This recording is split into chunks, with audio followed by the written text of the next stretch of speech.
Welcome everybody to ASU's 6th Annual State of Sustainability Summit. For those whom I have not met, had the pleasure of meeting personally yet, my name is Mick Dalrymple from University Sustainability Practices. Prepare yourself for 90 minutes packed with celebration and inspiration from just a sampling of all the great sustainability related work at ASU over the past year. While this event is mainly focused on ASU's operational sustainability, you're also going to see some fantastic examples of operational sustainability being tied to our university mission of education, research, and community embeddedness. Here's today's agenda. We have about 18 presenters. I'd like to thank all the presenters and the people who have made this event possible, particularly Nick Cookson, who will be hosting once we're underway, and Emery Ledden, both of USP. So buckle up, here we go. Let's start with a message from Dr. Morgan Olson, ASU's Executive Vice President, Treasurer, and Chief Financial Officer. Dr. Olson is well known in the higher education business officers world as a champion of campus sustainability. Without his leadership and investment commitments, we would not be celebrating many of the achievements to be discussed today. So let's go to Dr. Olson. Thank you, Mick. So good afternoon. It's a pleasure being with you here this afternoon for the university's 6th Annual Sustainability Summit. This is where we get together to celebrate everything the university community is doing to advance our standing as a leader in sustainability in higher education. We do that in a variety of ways, certainly in terms of our teaching and learning activities, in the research that our faculty conduct, and also how we operate the university. You know, we have a responsibility as a corporate citizen to operate in a way that minimizes the impact of our operations on our planet, Earth. And so this is really about making sure that we're actually walking the talk. You know, if people don't believe that we're operating with integrity and practicing what we preach, they're not going to pay attention. So it's really important to the credibility that we've earned that we keep up the progress that we have in this area. Many of you who have been at this for a while will remember that President Crow back in 2007 committed the university to the president's climate commitment. In fact, he was one of the charter signatories. And that commitment had a number of promises in it. One of them was that by the year 2025, we would be carbon neutral for our Scope 1 and Scope 2 emissions. Well, I'm here to tell you we actually reached that goal 6 years early. Fantastic effort due to the achievements of a wide range of people over time. During that time period, since 2007, the university actually increased its building space by about 40%, and we increased the number of students, our enrollment of on-campus students, by over 20%. So a major period of growth for Arizona State University, but we became a much more sustainable institution in terms of the impact, our carbon footprint, if you will, on our planet Earth. So wonderful outcome there. Another area this last year that I think was really notable was our rating by ASHE, the STARS rating system. I think many of you are familiar with that. We are the only institution that has been rated platinum on the new version 2.2 STARS rating system, so we're very proud of that. But even more important maybe is that we're rated number 4 globally out of all colleges and universities around the world. 1,009 institutions that maintain a STARS rating. We're number 4 on the planet. So we really feel great about that as well. It's a testament to the efforts that people are making all the way across the university. I'd also mention that we have the number 2 rating that is maintained by the Environmental Protection Agency on green power. So we are second behind only the University of California system, and I emphasize system. So the UC system has 10 universities, 5 medical centers, and 285,000 students. So we're second only to them in terms of the amount of green power that we have. And of course, here in the Valley of the Sun, you know, we've really focused largely early on solar energy. If you can't make that work in the Valley of the Sun, I don't know where you do. So we have over 90 solar power systems installed on our campuses. More recently, we've made investments in wind power that are really paying off as well. The other thing I would like to mention in terms of recognitions here is the UN Sustainable Development Goals. So Arizona State University was ranked #1 in the country this year and #5 globally on the Times Higher Education University Impact Ratings. That the UN developed a range of goals that are even broader than what STARS measures. And it has a lot to do with not only what we're doing as a corporate citizen, but also our teaching and learning and our research and social justice missions, recognizes all of that. And then certainly, last but not least, is the Sierra Magazine recently came out with what they call their coolest schools ranking. We're #4 on that ranking. That's the highest that we've been. Personally, I think ASU is the coolest school possible any place, but on their ranking, we're #4. With a bullet, though, upward, getting even better. So we appreciate that recognition for our efforts. And one of the things I just wanted to share with the group here this afternoon is that this takes really a team effort, and we're leaders in the field of sustainability because of our innovative spirit. Our ability to cooperate across departments. You'll hear a little bit more about that in the remainder of this event. We try to get the people around the table to work on that. That's as part of our innovation process. If you've been under a rock someplace, this is the 6th year in a row that the U.S. News and World Report has deemed us the most innovative university in the country. So kudos to all of you for being involved with that. One new example of that is the Global Futures Laboratory that has just been stood up and will be named for Julianne Wrigley, one of the university's major benefactors in the area of sustainability. It will encompass our School of Sustainability and several other research and teaching and learning units, so that we can kind of leverage what we do to find even more synergy in terms of our work on sustainability. That is going to be housed in our Interdisciplinary Science and Technology Building 7. I hope you've seen that building going up out of the ground. It just recently topped out on the southwest corner of University of Rural on our Tempe campus. It'll actually be finished in December of 2021. And Dr. Crow refers to the Global Futures Lab as a medical school for the earth. That's how one might think about it, is making sure we have a healthy Mother Earth for all of us, and certainly for the people who come after us to enjoy and thrive in. So I wanted to share also that I think, the saying always goes, it takes a village, to accomplish something really important. In this case, it takes the whole university, and I'm, just always impressed at how well people at ASU work together. And, there really is synergy. We can do more together when we collaborate the way that we do. But it also requires great leadership, and included in that great leadership is the leadership we have in our University Sustainability Practices Unit.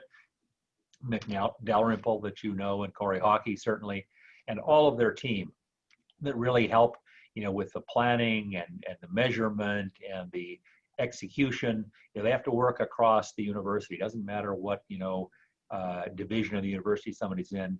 Mick and Corey and their team have to work with everybody and get us all to work together, to collaborate. They've done a fantastic job. I'm always reticent to, call out specific areas because of the risk of missing somebody that you don't want to miss. But I do think I should mention also our facilities development and management operation.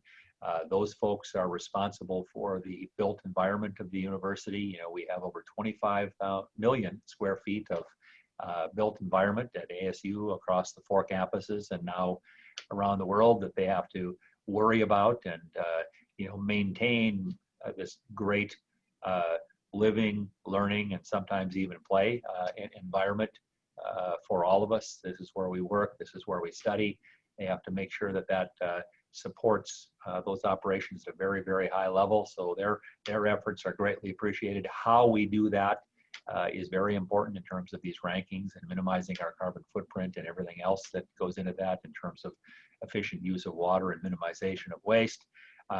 Our colleagues in university sustainability practices I've already mentioned, but the larger unit it sits in, University Business Services, is extremely important. Our procurement operation, making sure we buy things that have minimal packaging and that we can return the packaging, when we've received our goods, green purchasing, all the things that go with that, sit in that unit, as well as a host of other areas that are really important to the university's sustainability progress. There are others that I could and should mention, but I don't want to go on too long here, but just suffice it to say that, your efforts are tremendous and appreciated. We've made so much progress here. This last year was a real hallmark with some of the recognitions I've mentioned, but we still have a long way to go. And I'd like to thank all of you for what you've contributed to get us where we are. And now all we ask is, go the extra mile, the next step, and let's take it to an even higher level with the things we need to do over the next few years. And I'm going to thank you in advance for that, for the wonderful job that you do. So thank you very much, and congratulations on what you've accomplished. I hope you enjoy the rest of today's Sustainability Summit. And now it's my pleasure to introduce Nicole Luoma. I think many of you know Nicole. Nicole is both our Sustainability Operations Officer for the university, overseeing university sustainability practices, and she also carries the title of Vice President for University Business Services. And I can tell you from personal experience, that she's a great leader for those areas. She's a driver. She doesn't believe in setting small goals, and she has urgency about what she does. And so, wonderful colleague, wonderful part of the team. And I'd like to ask Nicole to make some comments about where we go from here. So thank you very much, and it's been great being a part of your summit this afternoon. Well, thank you, Dr. Olson. Without your and Dr. Crow's leadership, we would not be celebrating our achievements today and looking how we can go beyond and do even more like you're asking us to do. Sustainability is an ongoing journey. We have certainly accomplished a lot from an operational perspective and are being recognized for it. This is more important than ever because of the urgency of the climate crisis and biodiversity loss. We will continue to embrace sustainable opportunities at every turn. To make decisions is one thing, but to make them with purpose towards a greater future is something more. A key to that is knowing that we make better decisions and are stronger when we collaborate and innovate by first asking not what can we do, but what needs to be done. If you are here, chances are you do this. Some of the projects you are going to hear about today reflect the spirit of collaboration and integration of sustainable thinking into our everyday activities. They are tremendous examples that reflect a culture of teamwork across disciplines and departments. There are many ways to learn about sustainability, and I want to encourage each of you to continually seek out knowledge. If you're looking to get started, we have an introductory class that's perfect called Seeds of Sustainability. It's accessible for students via Canvas and for staff and faculty via Career Edge. And we have a new version. It's very interactive, and we look forward to you taking it and also giving feedback. And that's one thing I want to say. If you have feedback for us as Sustainability Operations Officer, I know that myself and my team welcome feedback. Feel free to send me an email anytime. All of the accolades mentioned by Dr. Olson are amazing and couldn't be achieved without the tremendous effort of so many people across this university. To reach STARS Platinum, #4 in Sierra Magazine's Coolest Schools, which is, by the way, our highest ranking to date, and to be recognized by Times Higher Ed as the #1 university in the US supporting the UN Sustainable Development Goals, is nothing short of fantastic. Congratulations to all of you. I want to emphasize how critical collaboration is to this process. My sustainability team is small but mighty. They help generate interest, knowledge, and push us all to think differently. But without all of you and without us working towards a common goal, we wouldn't be where we are today. So thank you. That's one thing I don't like about these Zoom meetings is I want to see your faces, and I would ask you to give yourselves a round of applause at this point. But thank you. Also, as we are together today, I want to take a moment to say one thing. Let me point out the obvious. We are all dealing with a lot. The world is changing, and change is hard. Let's take a moment to celebrate our tremendous success, but also as we are collectively dealing with pandemic, climate change, politics, major social issues, and anything else we normally deal with in everyday life. Please remember to check in with each other. Smile when you're on Zoom because people won't see your smile behind the face covering. Say hi when you're out and about in a mask, and just be kind to one another. We need to push for needed changes in our world, and that should not stop. but please check in on your friends, family, colleagues, and let's take care of one another. Also, I have 2 little ones at home, Evan, age 11, and Alyssa, age 8. You know, as our future sustainability leaders on this Zoom call, please consider at some point mentoring that next generation. I know I would appreciate it. With that, I'd like to introduce our first keynote speaker, who is an expert in the UN Sustainable Development Goals because she helped create them. Ambassador Amanda Ellis leads global partnerships for the ASU Julianne Wrigley Global Futures Laboratory, serving also as a professor of practice at Thunderbird School of Global Management and co-chairing with Dean Kegum's ASU Task Force on the UN Sustainable Goals and beyond. Previously, New Zealand's head of mission and ambassador to the United Nations in Geneva and Prime Minister's special envoy, Ambassador Ellis was active in negotiating the UN SDGs. As Deputy Secretary in New Zealand Foreign Ministry, Ambassador Ellis was the first woman to lead the New Zealand aid program.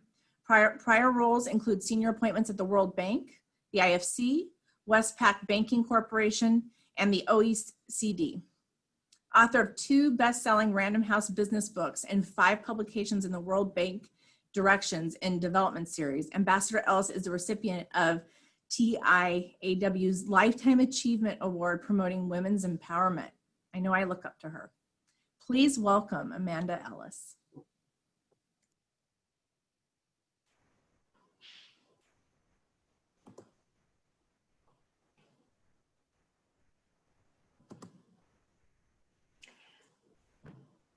Aloha, everybody from Hawaii.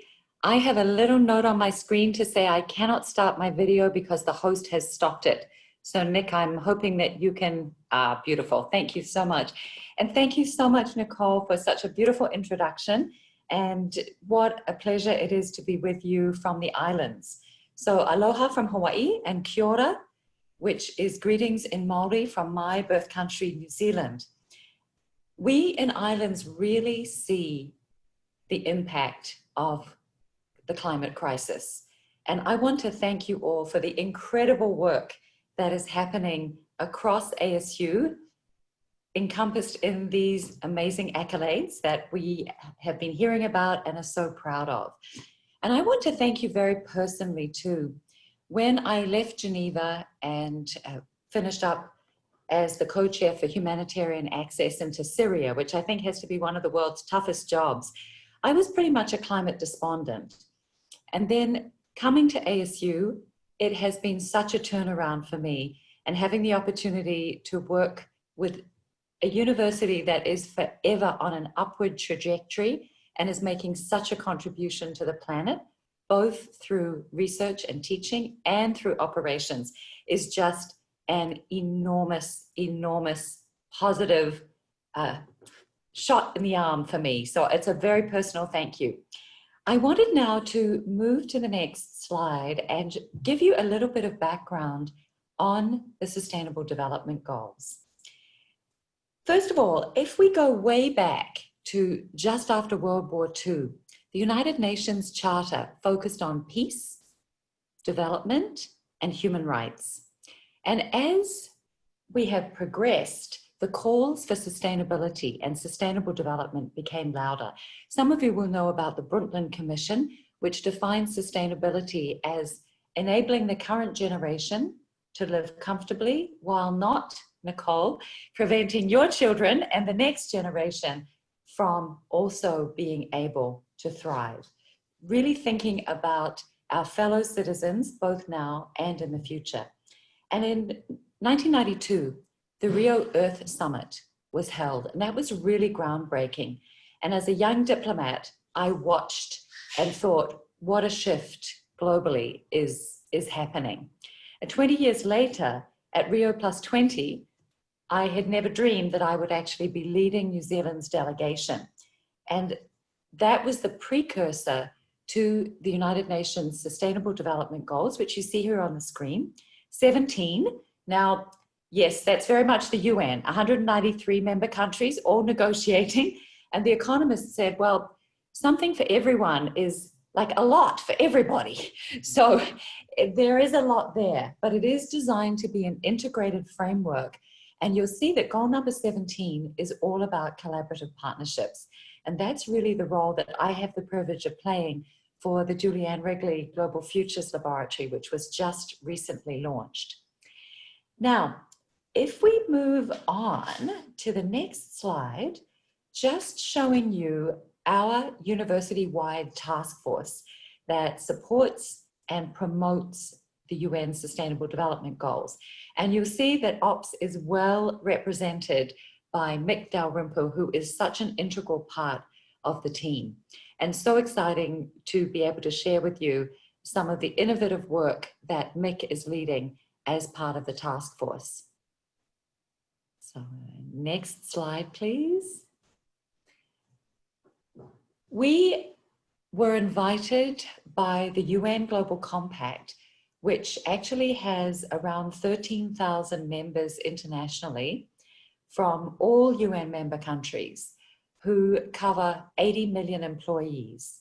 And we were invited to present ASU's most interesting and innovative work very recently.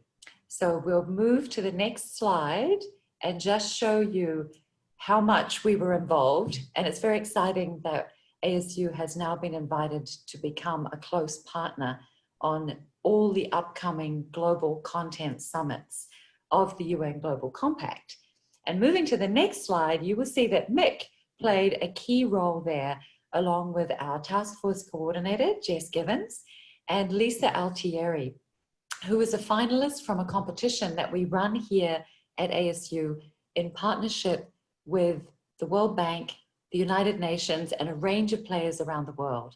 So in 2018, the United Nations Secretary General and the President of the World Bank launched the We Empower, which stands for Women Entrepreneurs, United Nations Sustainable Development Goal Challenge. And what is so exciting is that this year in 2020, we have an ASU student who just graduated last year, who with her partner at Cloud to Street became the 2020 awardee for Europe and North America. And Beth Tellman will be speaking at the Women in Philanthropy event coming up next week. But here we have Lisa Altieri, who is the founder and CEO of Climate Solutions Net. And she has developed a really interesting new platform called We Renew. And we'll go to the next. So this was formally launched at the United Nations Global Compact. And the website is now live. So it's a very exciting opportunity for all of us as individuals to take action on climate change.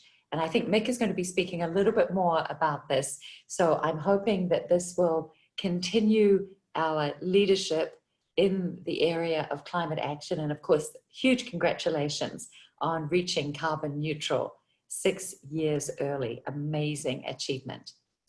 So this is the kind of innovative, integrated approach that I am just so excited to be part of at ASU, and wanted to thank the ops team for your innovation and for your openness to connecting all parts of the university so that we are able to really find great solutions and see how they can be leveraged at ASU to have a positive multiplier impact.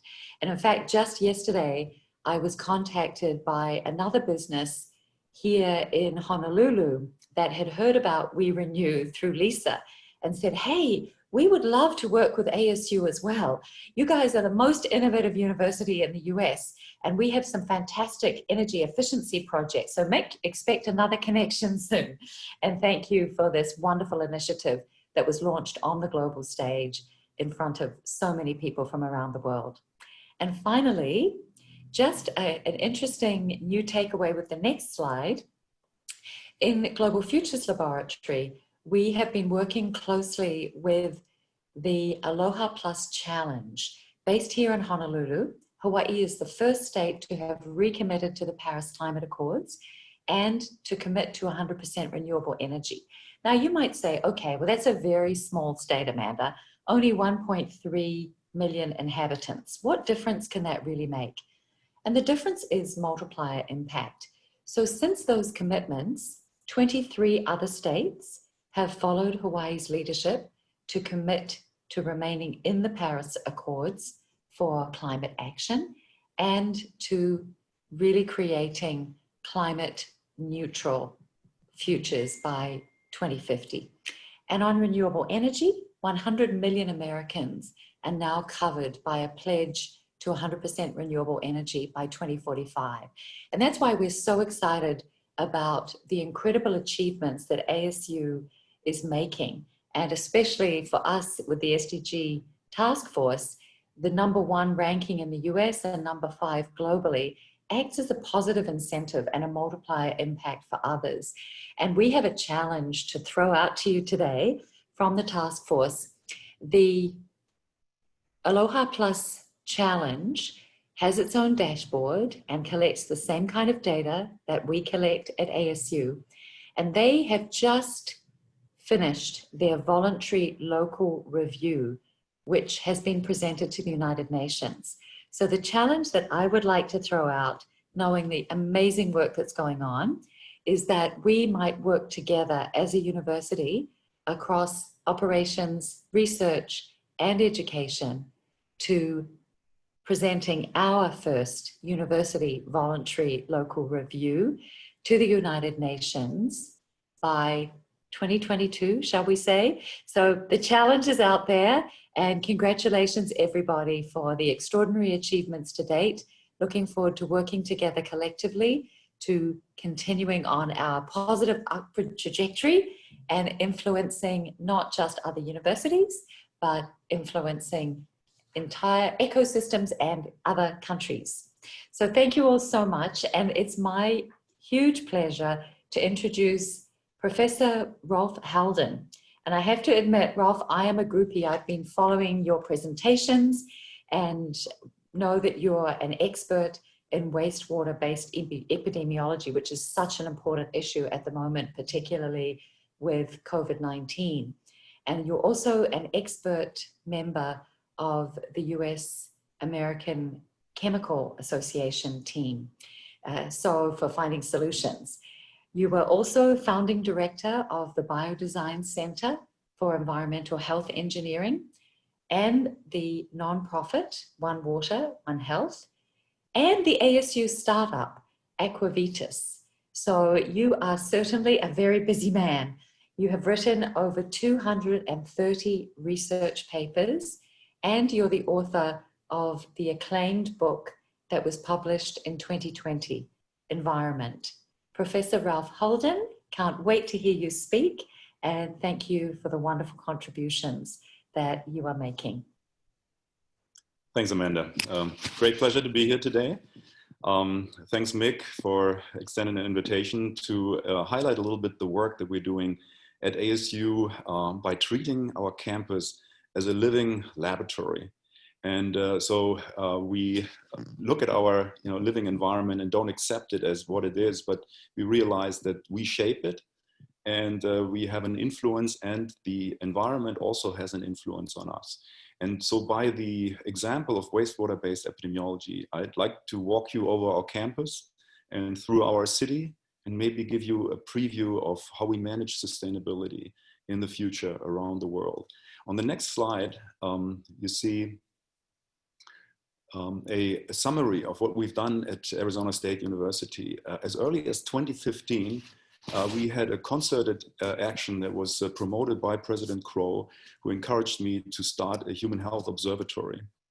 And we began to measure wastewater. We first did this periodically on campus, and we also did concurrent studies on finding out what people thought about it, how they would accept it, how they would like to see the data. And that grew into the first dashboard worldwide that would display concentrations of opioids and illicit drugs in wastewater of our communities. So here for the city of Tempe. This had never been done before. People thought that it's impossible to share these types of data, but you have to realize that wastewater is an anonymous diagnostic matrix giving information on population health. So it is similar to measuring air quality and knowing people breathe unhealthy air. And so we here have an opportunity to also look at the substances that we consume as a function of our environment. And when the pandemic hit, we were already in place with a infectious disease monitoring system for the seasonal flu. And so we converted that with the help of 4 other professors and created the world's first COVID-19 dashboard that was based on wastewater-based epidemiology, or WBE as we call it. On the next slide, you see an illustration of how this works. So essentially we take wastewater and measure virus particles in the wastewater. Can we have the next slide, please? And so we did this not only on campus and not only for the city at the wastewater treatment plant, but we carved the city into different areas and did area-specific measurements of virus levels that are plotted here as a function of time. And the virus levels are shown in virus particles or genes per liter of wastewater.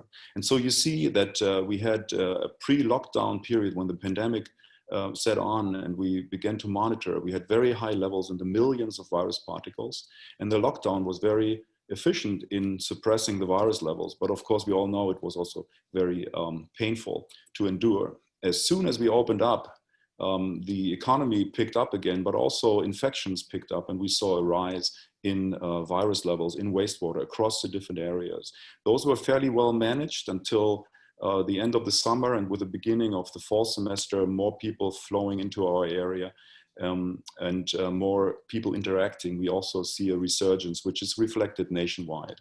And so again, this is the first time that a city has decided to take all its data on COVID-19 taken from wastewater and show it. Let me illustrate with one case study on the next slide how this data can be used for public health purposes. So here is, first of all, you might ask, why do we measure coronavirus in wastewater if we can just measure, for example, hospitalization? Well, this plot shows this.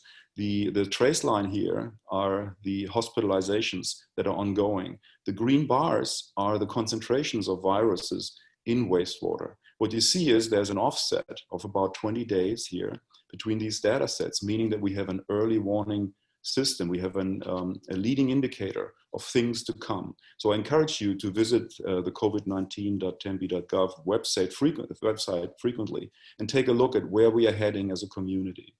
On the next slide, we have an illustration of how this data was used to give you a level of geospatial resolution that exceeds that of the data released from health agencies. The city of Tempe surrounds the town of Guadalupe. About 6,000 people reside there, mostly Latinos and members of the Native American Yaqui tribe and Pascua Yaqui. And we discovered that they had very high levels of virus particles in their wastewater. And this was communicated to the city officials. And I think we can learn an important lesson here. Rather than trying to bury the data and just to muddle through the crisis, they said, oh, we have to share this as, you know, as best and as quickly as possible. So the city stakeholders agreed to add the Guadalupe data to the Tempe dashboard. And not only do that, but then also direct resources that were raised towards their community. And this is illustrated here with the targeted local interventions with which the city stakeholders and policymakers succeeded in bringing the virus levels below the 5,000 virus particle detection limit. So this is a great public health victory, and it demonstrates how we can use this data, anonymous data from wastewater, to monitor our own health, but also see the success of interventions. On the next slide, we can see that the Arizona Republic actually congratulated the town of Guadalupe and its collaborators, City of Tempe and Arizona State University, for doing this type of work and really slashing, you know, the cases of COVID-19. Next slide, please. And so we learned that our data is powerful and that we can use it to help underserved populations. And so 2 students, Devin Bose and Nivedita Biyani, helped me to start a nonprofit that is under the ASU Foundation umbrella. It's called One Water, One Health. And we raised over $500,000 and are now monitoring communities, not only in Tempe and in the town of Guadalupe, but also on Native American reservations and throughout the United States, as indicated in the green color here on the map of the United States. So congratulations to all of those who helped with that. And we are really, happy to be able to make contributions to better manage the pandemic using this tool. Next slide. Aside from these nonprofit activities, a former student also started a for-profit, which is Aquavidas, which provides these wastewater-based epidemiology services to other schools, other campuses, other cities, and Fortune 500 companies to help them manage their workforce and health. Next slide, please. And so ASU was one of the earliest users of wastewater-based epidemiology, and we built the largest network. We now look at over the health profile and chemistry of over 250 million people worldwide and over 40 million people worldwide. Next slide. And for a long time, we had been declared that we are fools to do this, that there's no useful data. However, a decade in, people realize that there is something to it. You can read it in the newspaper, you can see it on TV, and the CDC now has actually created a nationwide wastewater surveillance system. 10 years after ASU already started it, but they are going to collect data, and I hope they have success. I hope they put more data and more money into these types of monitoring efforts to help us manage our health in real time. Just remember, as you read more and more about this, ASU really was the first place to do this. Next slide. We all hope that the pandemic will come to an end soon, and it will. The virus will be measurable, but we will begin to manage and live with it, and it will have a lesser impact on us. And then that will focus our attention back on sustainability. And again, we can look at our campus as a living laboratory for the city that we inhabit, Tempe, and the world. And so right now I'm teaching a class, CEE 470-570, Sustainable Environmental Biotechnologies.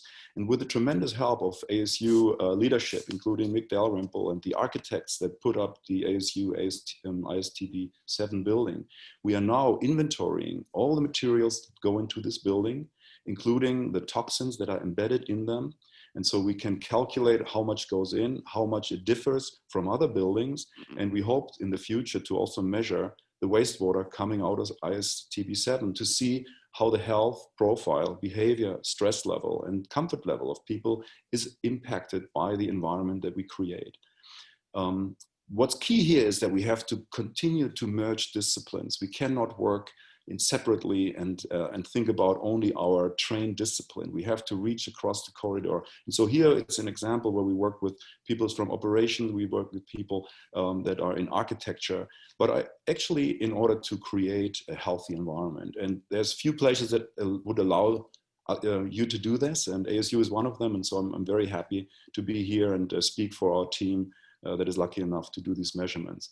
My projection for the future is that we will again be first. We will create the first dashboard displaying our health of the campus in real time and giving you information not only on virus levels, but also on other behavioral chemicals that indicate your health status, including stress hormones and so forth. And so hopefully we can create this maybe in the auditorium here of ISTB 7 to create a dashboard that is a microcosm of the world where we can see how the environment that we create influences our health and how sustainable we are. Because archaeologists have known it for a long time, looking at our waste enables us to learn about what we're doing and what we should have been doing all along in order to improve our health and create a livable future. Next slide is an acknowledgement, I believe, from one more of all the people that worked with us. And so there's too many to list. I just want to thank Matthew Scotch, Arvind Barsani, Ephraim Lim, and Brenda Hogue, all professors that helped us to stand up the dashboard for COVID-19. And so thanks for being able to present this work. I'm very proud to be a Sun Devil and to work with all of you to push forward in our goal to improve sustainability locally and globally. Thank you.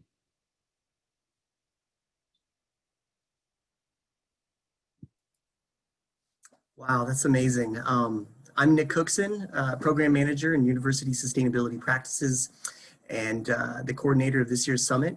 And I'll be kind of taking over a transitional role as we go through the rest of the event. But I would like to say thanks to ASU leadership, especially Dr. Olson and Nicole, just for their continued support and leadership to get us where we are.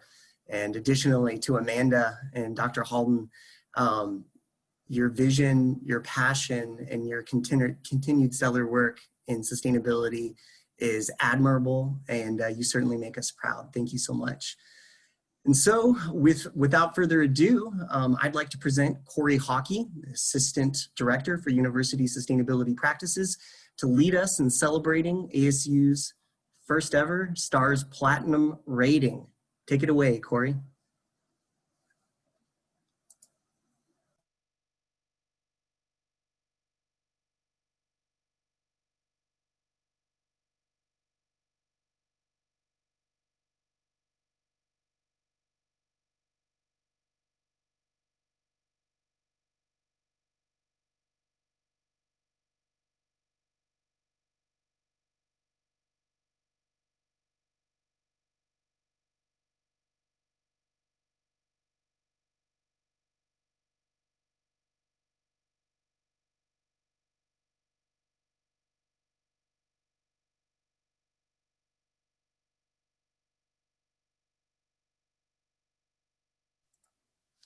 All right, so it looks like we're having a little bit of technical difficulty here getting Corey on board.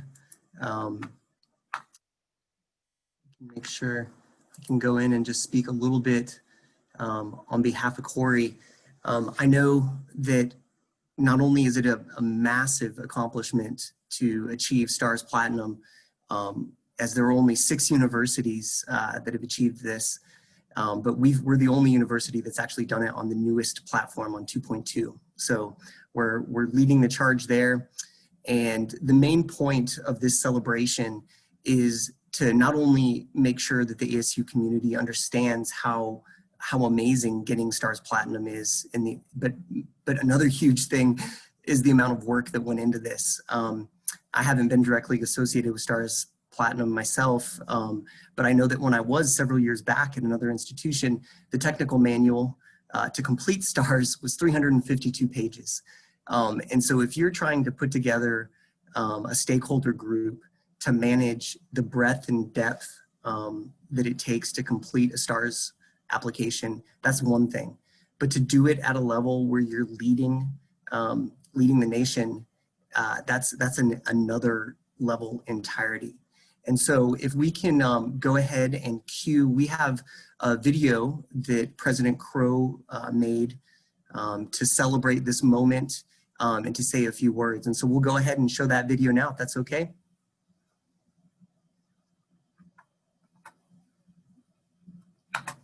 Hey, Michael Crow here. I'm going to use my Zoom system, which means you'll never know quite exactly where my eyes are, where I'm looking, because I don't know where I'm looking, because I'm just sending you this message.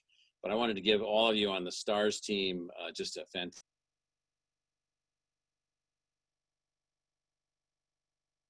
to drive ASU forward in terms of our sustainability rating and ranking and so forth. I mean, it's absolutely essential as we have become one of the leading sites for sustainability-oriented research, that discovery, tool development, solution development, all those kinds of things, that we also have one of the most sustainable campuses in the world. It really is absolutely essential, and we do.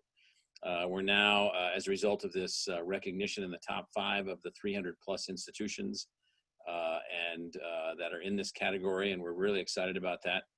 I know this has been a long time coming, years and years of work, working from the smallest level in facilities management to with Bruce and the team, to Nicole and the team in purchasing, to systems deployment, systems achievements, all kinds of things that we've got that are going on at every.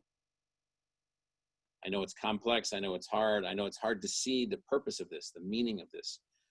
You know, like, why do we really care how sustainable we are? Because that's the world we have to go to. That's the world that we need to be in. And the only way to get there broadly is for someone to get there first, and that's us. We are innovative in all things, innovative in how we're structured, how we organize, how we solve problems, how we work together, all these things. I know there's an academic component to this and learning outcome component to this. And so to the academic enterprise team under Mark Searle, to the global futures team under Peter Schlosser, to Lisa Murphy and the whole University Sustainability Practices group, just congratulations. And I know I'm leaving people out, but in any event, this is really exciting, hard fought, hard won. Katie and her team in public affairs are going to get the word out about this. We need to make sure that our students see this, that our applicants see this, that our staff sees this, and that they see that this new sustainable world is possible. So again, thank you and congratulations.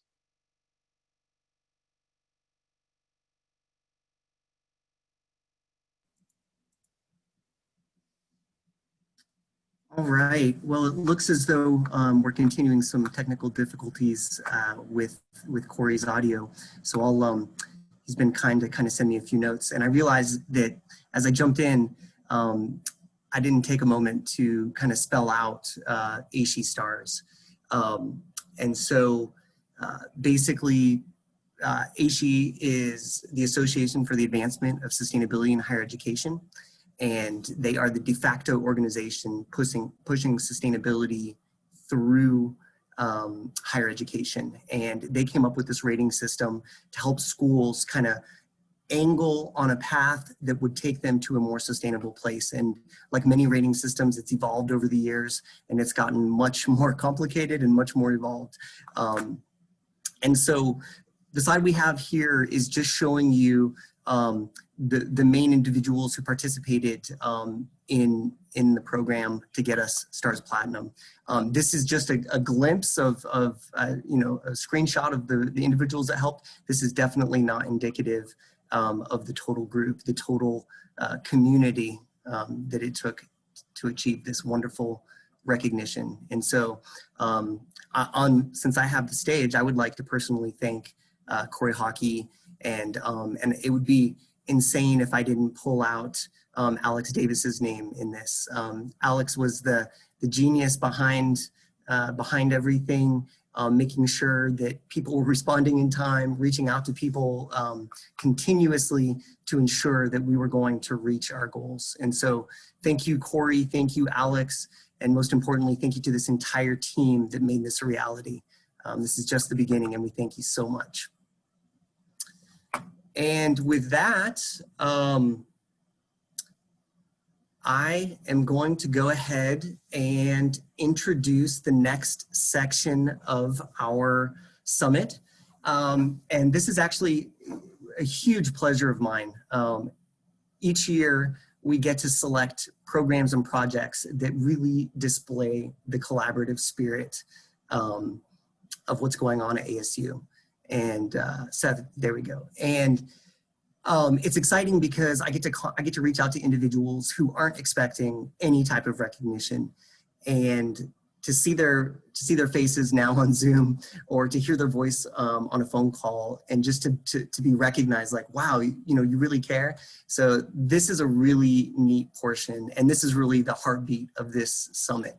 And so these programs and projects that we're about to share represent the pinnacle of collaborative spirit. Basically the necessity to combine talents to achieve large goals, and really the continual expansion of what's possible when you do. So what's happening now is each presenter will have 3 minutes to tell us about their team and the success we're celebrating. And then we'll be moving between these directly with no commentary from myself. So please sit back and enjoy these wonderful accomplishments.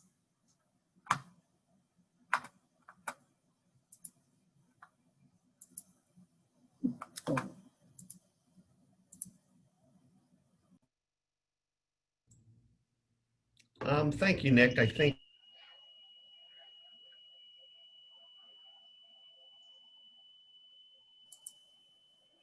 You still there, Joe? I'm still here.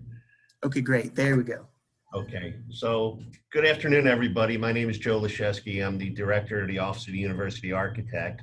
And Nick, thank you for the opportunity. And my discussion here today is to talk about the ASU FDM project guidelines. So every project at ASU where we engage a design and construction team starts with a 299-page document that basically says, here's what we want you to do and include in our project. This tool assists in the design and the planning and the construction of all of our projects. It's broken down into 3 sections: process, design, and technical guidelines. So in 2013, one of our first guidelines was published on the internet for our firms to use. And over the past 2 years, we've been doing a pretty deep overhaul as portions that come and go over that time.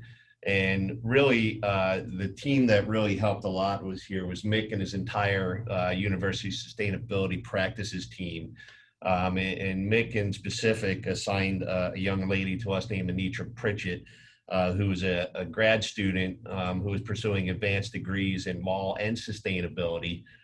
So we had a double-edged sword, somebody who knows what sustainability is all about and somebody who can write that thick legal language that we like in our contracts. And with assistance from Susan Hobbs, Avery Davis, and Gisette Kubin, over about 1.5 years, they totally reformatted this document and made some major updates. And the updates are what I would like to focus on quickly, is that we have a Sustainable Design Advisory Committee. So on every project at ASU, we have design managers, project managers, and usually a lead sustainability expert that we consult, either in Mick's office or in Energy Innovations, that track lead points from the beginning of the project and attempt to push our teams to get as high as possible. So for instance, our project guidelines and ABOR requirements require a LEED Silver certification for all our buildings. And over the past 3 years and in the next 2 years, we will have achieved platinum on 3 projects, one of which you'll hear about in a little bit by Dr. Ed Soltero, the Hayden Library. BioC, which is under construction, achieved LEED Platinum rating. The Student Pavilion that many people have seen or worked in is a platinum structure. And even our Novus parking structure, now currently finishing up construction on University Avenue, is on track to receive a gold LEED certification under the green parking program. The ASU Energy Innovations group, they spearhead ASU energy efforts on renewable energy, on-campus energy efficiency initiatives, and innovative campus energy management projects. So they are crucial in the guidelines in leading how we spend our dollars on solar programs and so forth. And also Anitra and Mick's group was very central in developing the climate neutral construction guidelines that are now in our document that prescribe standards for minimum performance in air and hydronic systems, lighting and equipment, and on-site renewable energy programs. And we also developed a new section in our guideline called the Sustainable Design Guidelines. So this is a rather robust document that incorporates and expands upon the LEED Silver requirements so that our designers must consider and prove to us that they have incorporated or thought about passive solar design, sense of place in terms of climate and habitat and community, integration with broader campus and community systems, design and building for resilience, circular resource systems, climate positive, community success, food recognition, optimized water performance, personal action, and resilience and regeneration. So those are just some of the things that went on in our project guidelines this past year. So thank you folks for a great effort. Back to you.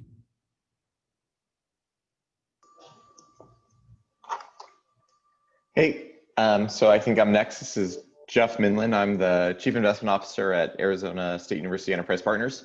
And my team, including Samuel Michaelov, oversees the foundation's endowment. So since we created the investment office about 3.5 years ago, a big part of our mandate has been helping accelerate sustainable investing efforts at the university. As you might know, in addition to the academic and operations practices, as part of the STARS and Sierra Club ratings, investment policies are another big part. So at the foundation and Enterprise Partners, we're stewards of about $1 billion in investment assets that are really designed to help advance ASU as a new American university.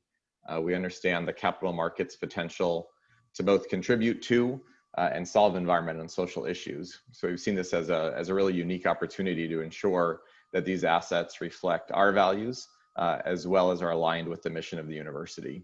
So with respect to this celebration, the initiative that we wanted to talk about was our success in creating a separate endowment pool seated with $100 million that really serves to catalyze our sustainable investment efforts. We've dubbed this the Sustainable Responsible Impact, or SRI pool. And while we're doing a lot of good things in our main endowment, this separate pool really allowed us to be more proactive and targeted in how we approach sustainable investing. At our core, we believe that we can advance globally recognized sustainability goals while at the same time accomplishing our financial objectives. And this pool seeks to find managers and investments that use environmental, social, and governance metrics in their investment decision making. So as we look forward this year, our priorities fall across a couple of different dimensions. To start, we're looking to support the university's leadership around efforts on carbon neutrality, as well as diversity, equity, and inclusion. And so we're thinking about these in a couple of fronts. First is in how we invest. So for example, we just made a commitment to a renewable power fund that invests in the infrastructure around solar and wind energy. Second is in how we report, being transparent and making efforts on how we blend the reporting of our progress for both an impact and a financial perspective. And then lastly is how we engage with our managers and investments to make sure they're upholding our ideals, and how do we force change when that's not the case. So we really appreciate the support. Morgan Olson is vice chair of our investment committee, and have been great to collaborate with different stakeholders across the university from both a student, faculty, and staff perspective in how we think about this sustainable investment front.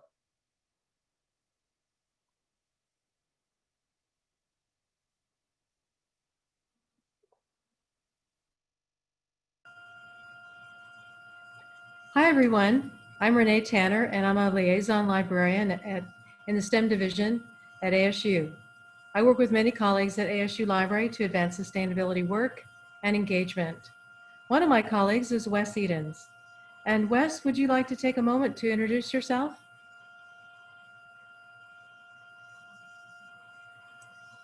We were a little worried his microphone wasn't going to come on. So if he is able to hop in, well, anyway, Wes is wonderful, and he's been wonderful to work with and a wonderful partner in this work. And both he and I have a deep interest in sustainability, libraries, and the potential of information to expand our appreciation and understanding of nature. We've collaborated on a number of projects, not just this one. And most recently, we created an exhibit called Fire and Ice. And this exhibit was planned in celebration of Earth Month at ASU. So as you know, the pandemic interrupted plans.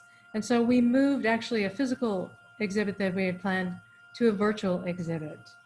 So originally our plan was to have an interactive book display with pine cones and volcanic rock and worn wood, but we were able to find a way to engage online. We picked the topic of fire and ice because it's those are two classical elements that have shaped our world in profound ways. We were inspired by other library exhibits that our colleague Emily Patney had done, and she was a wonderful help as well on this project. And so with her help, we began to develop this project and put together ebooks that were fiction and nonfiction and that portrayed the natural world in ways that were interesting for people to engage with. We had poetry and ebooks and presentations on video and images for people to explore. And I think one that we were most proud of was an interactive quiz with tricky questions about our planet. Some of these questions were, who was Time Magazine's 2019 Person of the Year? The answers included Greta Thunberg, Pope Francis, John Legend, and Joaquin Phoenix. You might be able to guess which is the correct answer. Another question was, where can approximately 75% of Earth's fresh water be found? If you're curious to know the answer and to take the quiz, the exhibit is still available on the library website. thank you so much for this opportunity.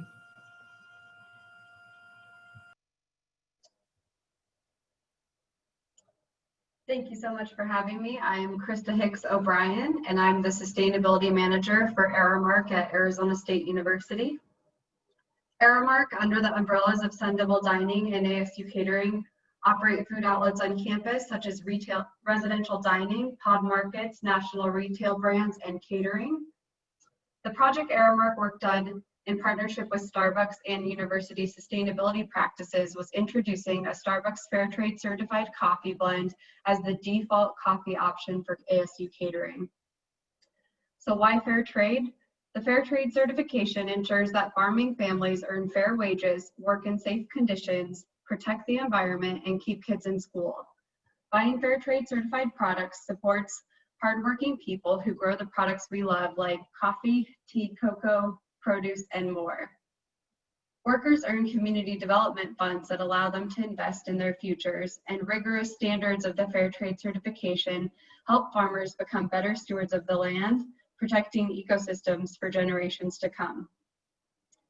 This project is in alignment with ASU Catering and Sun Devil Dining's responsible purchasing commitment of purchasing and using environmentally preferable products and services. It also aligns with the ASU Fair Trade campaign, which ASU and the student group Sustainable Business Association at ASU, formerly known as Sun Devils for Fair Trade, passed in 2018, and furthers the reach of fair trade products available on campus. ASU Catering was happy to partner with Starbucks to feature the Fair Trade Cafe Estima blend. Starbucks has been very popular in ASU Catering, and now all catering events with coffee service will feature the Fair Trade blend. And at the university level, this project within food and beverage purchasing helps with ASU sustainability goal of food reconnection. So fostering a strong relationship with nutritional food, knowledge of its sources and impacts on the health of our planet, and community success goal of promoting equity and inclusion. So when purchasing catering for your next on-campus event, don't forget to add the coffee service to support the fair trade commitment.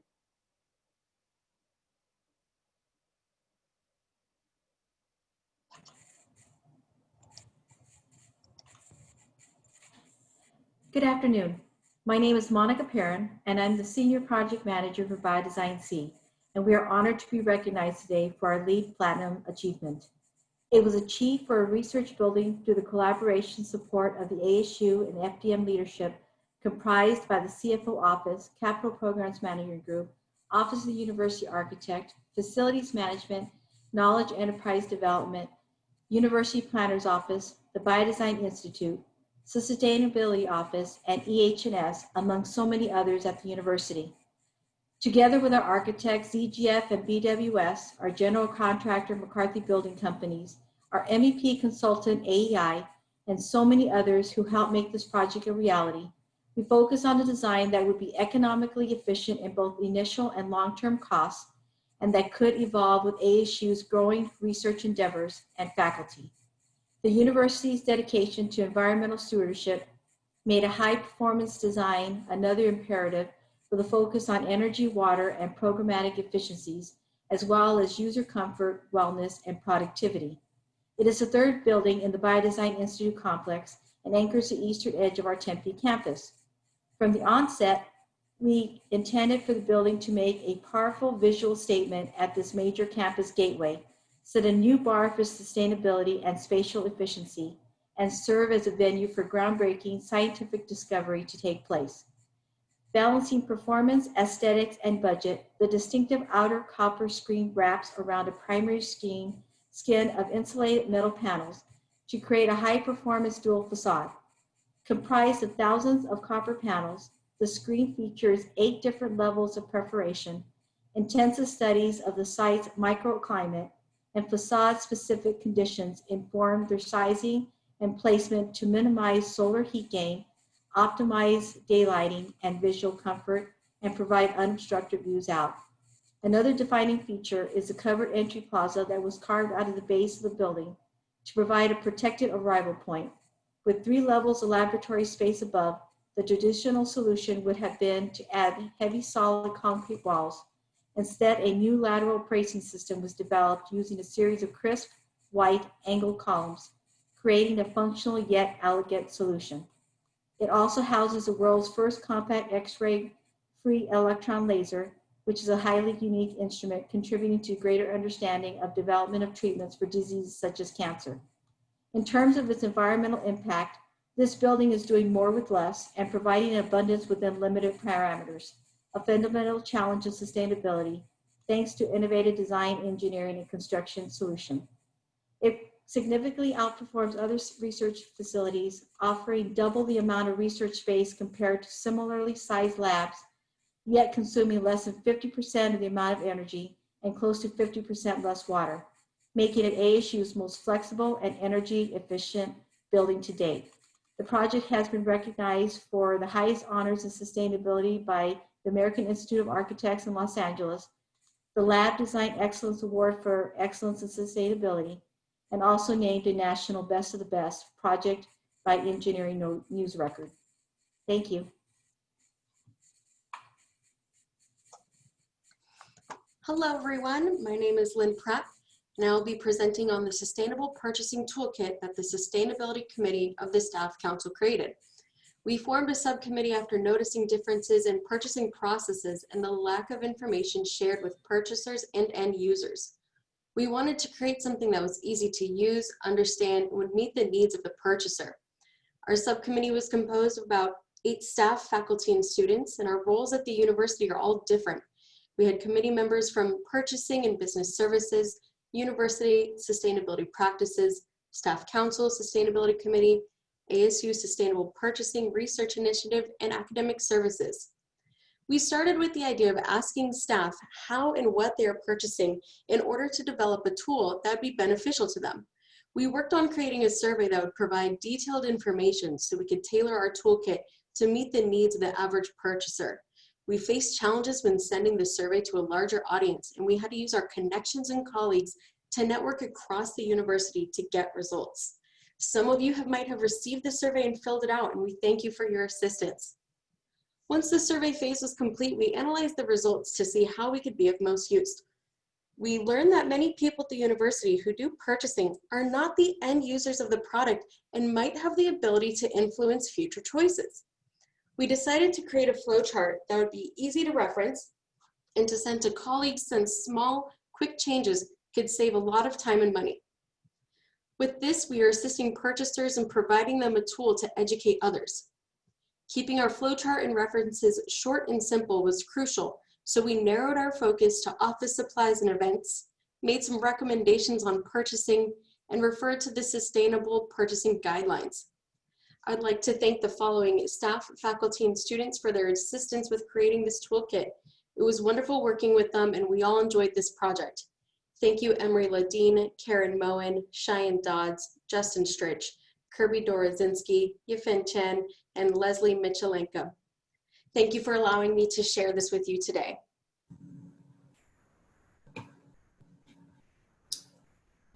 Good afternoon. I'm Melody Gates. It's an honor to be speaking with you today at the Sustainability Summit. I work on the Recruitment Experience and Communications team for Admission Services, and we coordinate all of the campus visits and large-scale recruitment events for ASU, and we bring in about 30,000 campus visitors every year. So with such a large reach in the community, we wanted to highlight ASU sustainability initiatives during our campus visits and events. So over the course of the last academic year, I worked closely with Kelsey Gowdy from Zero Waste and Susan Norton from University Sustainability Practices in order to create the Sustainable Double program. So this incentivized training program, which is detailed on this green poster on the slide, was targeted to our campus tour guides, where they learned a wealth of knowledge about sustainability initiatives at ASU and how they can lead more sustainable lives at home. I also collaborated with professional staff at each of our campuses to ensure that our tour guides were sharing their sustainability knowledge during their tours. So as you can see on the poster, which was hung in all of the welcome centers at each of the campuses, students were incentivized to complete one or all of the 5 different training programs. So they could either attend an in-person sustainability training that was given by Zero Waste, or they could take the Seeds of Sustainability assessment, They could complete a questionnaire that went along with the Seeds of Sustainability assessment. They could complete the Housing Sustainability Certification and go on a campus sustainability tour that was led by Nick Cookson. And when students completed one of these training programs, they got one of these really awesome sustainable prizes. So for example, they could get the hydro flask or this canvas bag that was made from recycled banners or bamboo cutlery. And if students completed all of the trainings, they became a sustainable devil and received a special sticker to showcase their accomplishment. So all in all, we had about 120 students complete at least one of the trainings, and 11 of them became our first sustainable devil. So meaning they completed all 5 tiers of the program. While we weren't continuing the program this term due to current visit conditions, we do hope to improve on it and continue the program in next year because we got a lot of positive feedback from the students. And that's the Sustainable Devil program. Thank you for your time. It's been a pleasure. Good afternoon. I'm Bryant Newman, Resident District Manager for Aramark at Arizona State University. The project I'm discussing today is the implementation of reusable to-go takeout containers in all of our residential dining locations. Due to the recent restrictions on dining in and capacity limitations, takeout dining has become the default dining for Sun Devil dining at Arizona State University. This is in addition to Sun Devil Dining's enhanced sanitizing procedures. To-go meals are one of the many ways we are aiming to support guests, heighten focus on safety, and make them feel comfortable when it comes to dining on campus. By Sun Devil Dining providing environmentally preferable to-go containers, it reduces waste, conserves resources and materials, elevates education and awareness of disposable product use, and promotes more responsible personal lifetime habits. Reusable containers can be used hundreds of times, meaning the upstream resources are ultimately much lower over the life cycle of the product. At the university level, this project supports ASU's sustainability goals of a circular resource system promoting zero waste. Thank you.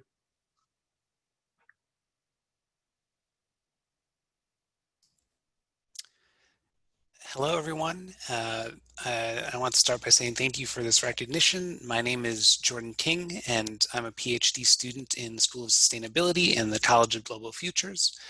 Today, I'd like to discuss some efforts and outcomes of a course led by faculty member Daniel Fisher and myself during the spring 2020 semester. Our course, Interventions for Sustainable Consumption on Campus, built on previous efforts of the Interdisciplinary Sustainable Consumption Lab to support students to design, implement, and evaluate behavior change interventions on campus in order to advance sustainability. In this experience, the students collaborated with campus stakeholders. Here I'd especially like to mention Krista from Aramark and Kendon Young.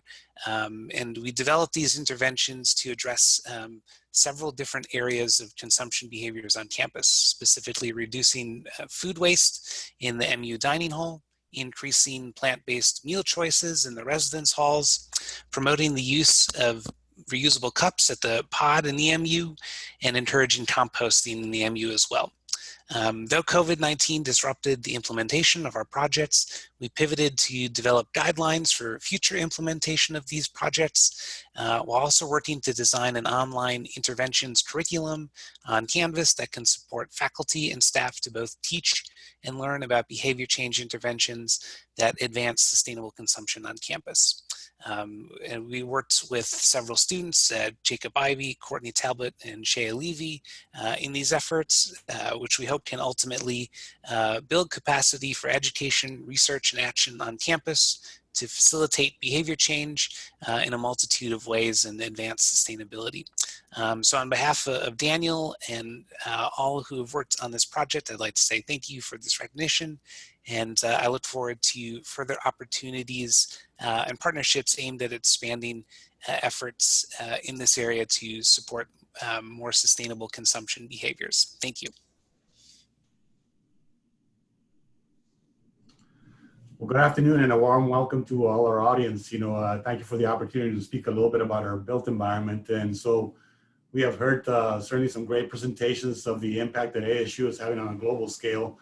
I'd like to localize for a moment and just give you a little bit of what we're doing here in terms of our physical environment.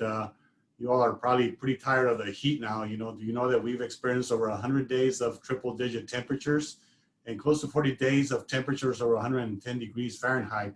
And so what does that mean in terms of social equity, particularly for underrepresented communities like Latino and or African-American communities? Did you know that during these extreme heat heat episodes, that many people actually in these underrepresented communities actually have to get up at 2-3 times during the night to sit in a tub of cold water just to basically keep their body temperature down? So what that really means is that we as architects and developers have a huge impact on the built environment. And the larger Phoenix area was not really like this. Certainly the peoples that were here before us had figured out a way to mitigate this tremendous heat transfer. And so, they typically did with thermal mass, very thick walls. We all are aware of, some of the indigenous architecture that we've seen in the area, such as the thick adobe walls that really worked back then at thinner gauges, and are certainly the heavy stone walls. And so we as inhabitants, as modern inhabitants of this area, have actually managed to really screw up our microenvironment, so to speak. So the particular project that I wanted to highlight here is the Hayden Library, particularly the Hayden Library intervention. So when this project was built back in 1966 at an area of roughly 236,000 square feet, they used concrete to mitigate some of the heat, and it worked really well. However, with the propagation of asphalt and sort of the unsustainable development that we've had in our communities, that strategy doesn't work anymore. And so we actually have to intervene now, and we can't really use thermal mass. Many of the teams that we work with, the consultants that we hire, we really have to educate. And so we at the Office of the University Architect take a leadership role in that. So in this particular project, we had to actually add additional insulation to sort of decouple the heat transfer in there. You can see that the building was a great example of sort of having a building go on a glass diet. And so we really try to teach many of the design teams that we work with about doing that. You saw my colleague, Monica Perrin, basically talked a little bit about the skin on the biodesign project. That very specific signature is something that we drive here. We try to teach. In fact, also as an adjunct faculty member here, we really see our buildings as part of the curriculum. They're just another book for us, really, where we teach, design students, sustainability students, engineering students, about the lessons that, we can actually help them visualize thermodynamic heat transfer. In this particular case of the Hayden Library, we have probably the most sustainable example, and that's the reuse of a building. Again, not having to take down 236,000 square feet and send it into a landfill, which is something that we really never do. In fact, the uppermost, image on the right-hand side, you see the Power Parasol, which is something that, again, here at the Office of the University Architect, working with our partners in the university, we develop sort of a heart for the community. And so, we really try to drive these lessons. So a lot to be said about this. Thank you for the time to share these things with you.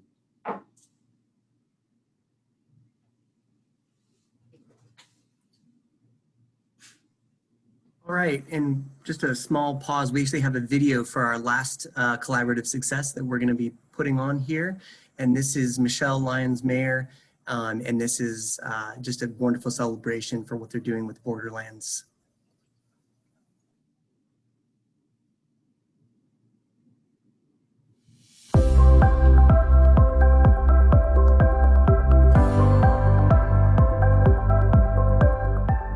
In 20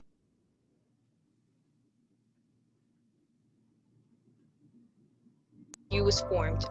Borderlands is a local nonprofit organization with the mission to reduce food waste and combat food insecurity. Borderlands and Changemakers Central bring fresh produce to the ASU community and offer participants around 70 pounds of fresh produce for only $12. ASU's partnership with Borderlands began on the West Campus when a student suggested the partnership during a forum with President Crow. The student was concerned about food deserts around campus and the effects of food insecurity on the community. I made a couple of phone calls. I started visiting some of the sites that they were doing here in town, and I said, let's do this here at Arizona State University. So we started at the West Campus, and it was such a booming success. I had a short conference with President Crow. I said, you know, this needs to be on all campuses. He said, you're right. And within the next week, we were meeting for all campuses. Food deserts are regions where people have limited access to healthy and affordable food. Borderlands plays a key role in addressing food deserts by distributing rescued produce from the U.S.-Mexico border directly to members of the community at a reduced price. Every weekend throughout its season, Borderlands delivers fresh produce to host sites across the valley. The Borderlands season typically runs from November to May. Today, Borderlands is a signature program of Changemakers Central on the West, Polytechnic, and Tempe campuses. ASU hosts Borderlands on the 3 campuses once a month throughout the season. All ASU-hosted Borderlands sites are located, providing the most direct impact on our communities. All the produce rescued by Borderlands would otherwise have been sent to a landfill, helping to reduce food waste while reducing food insecurity. Since 2016, more than 1,500 students have volunteered over 7,000 hours, saving and redistributing more than 910,000 pounds of fresh produce, or roughly 437,000 meals from going to the landfill. Borderlands at ASU would not be successful without the contributions of our partners on all 3 campuses.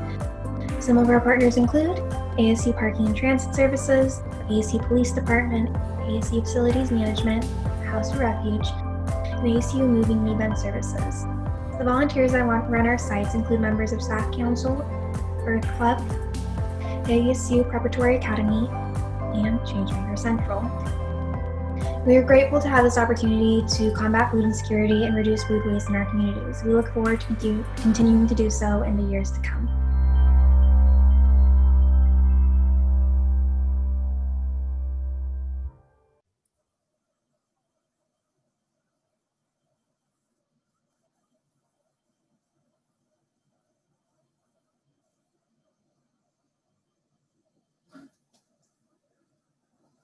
All right. Wow. Thank you so much to our collaborative successes. Your accomplishments are continual reminders of the power of synergy. In our next portion of the summit, we wanted to thank those that have supported and participated in our Sustainability Certifications program. Our certifications program aims to promote sustainable behaviors and also acts as a measurement of sustainable behaviors at ASU.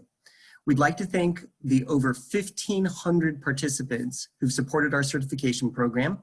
Next slide, please. And who have provided valuable feedback and have helped us make the program what we have today. And we'd also like to invite those who are unfamiliar with our certifications to visit our page and to support our goal to certify ASU campuses. Certifications include event certification for staff and students, and this includes even virtual events, offices, housing on and off campus, so this isn't just for students, everybody, green labs, and our newest certification, sustainable instructors. And actually, speaking of certifications, next slide, please.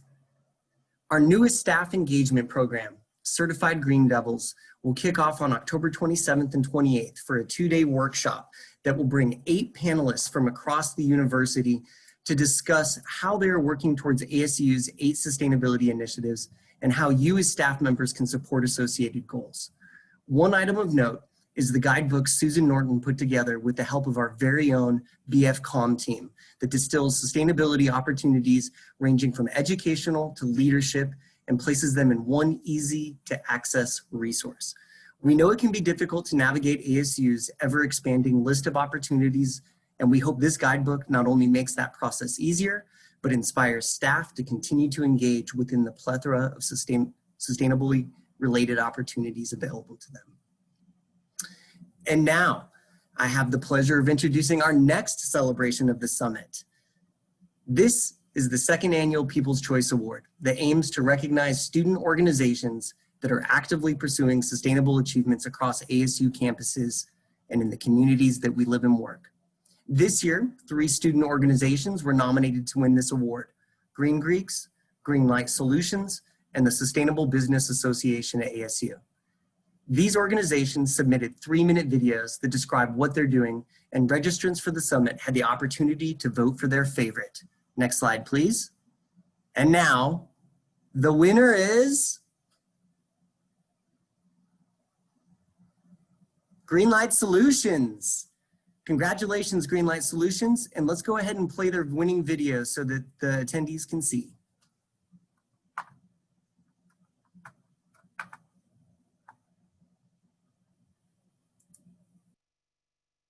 Greenlight is a 501c3 educational nonprofit that partners students and professionals to collaborate on sustainability projects. Greenlight's mission is to educate and empower students and business leaders to create positive social, environmental, and economic change through sustainability initiatives. Our organization started as a grassroots movement at ASU in 2013, and since then, we've partnered over 250 students with over 40 local businesses and have contributed over 20,000 volunteer hours in our community. Greenlight has accomplished many things. Amongst this accomplished list, we've built a garden at Shaw Montessori Elementary School, and we've helped build tiny homes for veterans with both Build Us Hope. Our student solutioneers at ASU, MCCCD, and NAU are working on 6 projects this semester. These are our project partners. We'll be working with Shape Up US to develop a sustainable education booklet for elementary audiences and their families. We'll be working with Valley Metro to analyze data to find ideal locations for shade structures. We'll be working with Utopia Smart Cities to sustainably source materials for development projects, as well as another project in which we'll be utilizing blockchain technology to develop energy and money-saving microeconomies. For the Microsoft Circular Classrooms project, we'll be working with high schools to develop circular economics workshops involving converting bottle caps to filament and printing school supplies with it over a live video presentation. And then the Green Living Fresh Food Collab, we'll be working with them to build partnerships to curb hunger in underserved communities while analyzing metrics on landfill waste diversion and social impacts. Find out more about our past projects on our website at glsolutions.org.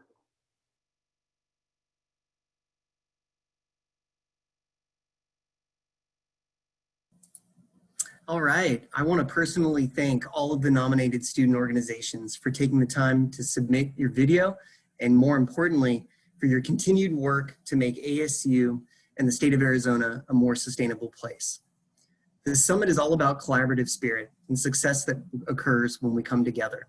It's been a pleasure showcasing many of the past year's successes, and I'd be amiss if I didn't publicly celebrate the collaborative spirit that was required to make this summit a possibility. While there are many individuals that have contributed to make this summit happen, it would be remiss if I didn't publicly call out Emery Ledeen. Without her hard work and planning, I'd have been the same mess that I was last year at this time. And additionally, our UTO staff who supported us in every ask we've made, even moments before this started. And so I want to call out Shane and Seth, you guys rock. And now I'd like to have Mick Dalrymple close out the 6th Annual State of Sustainability Summit. Take us home, Mick.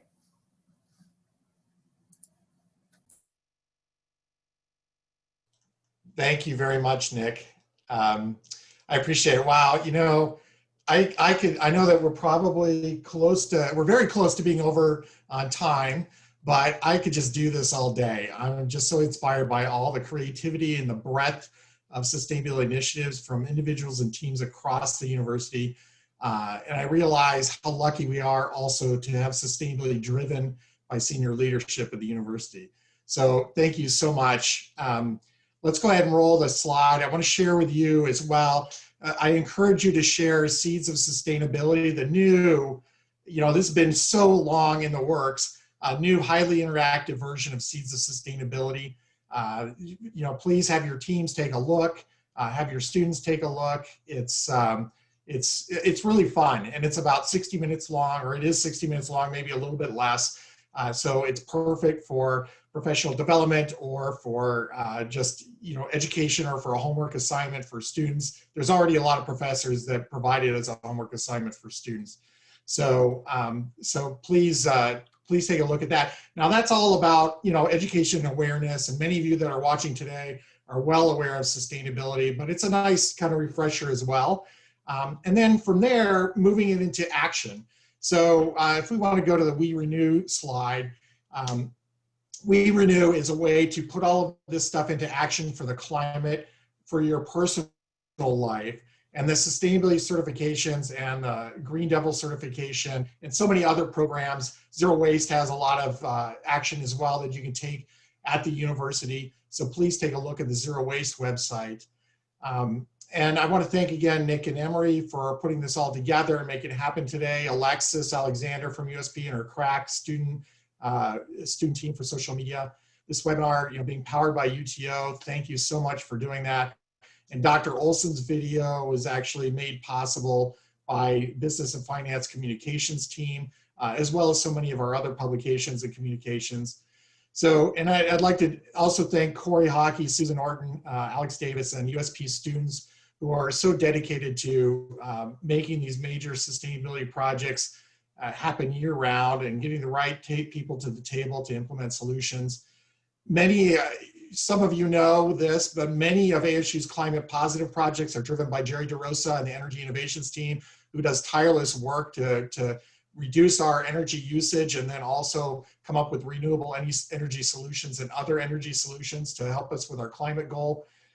Circular resource initiatives are driven by the Zero Waste team led by Alana Levine. And then facilities management actually quietly put so much of this stuff into action. So while COVID was happening and most people were away from campus, the facilities management team was in these buildings doing retrofits, doing plumbing fixture retrofits, fixing things that, that needed fixing and moving so quickly because there were not people in the buildings. So they make so much of this stuff happen and they're kind of unsung heroes. And in fact, all of you are critical to ASU achieving its sustainability goals, and your efforts are appreciated by your peers and by the planet. We're all excited to see what you do next. Have a great afternoon and thank you so much for attending. See ya.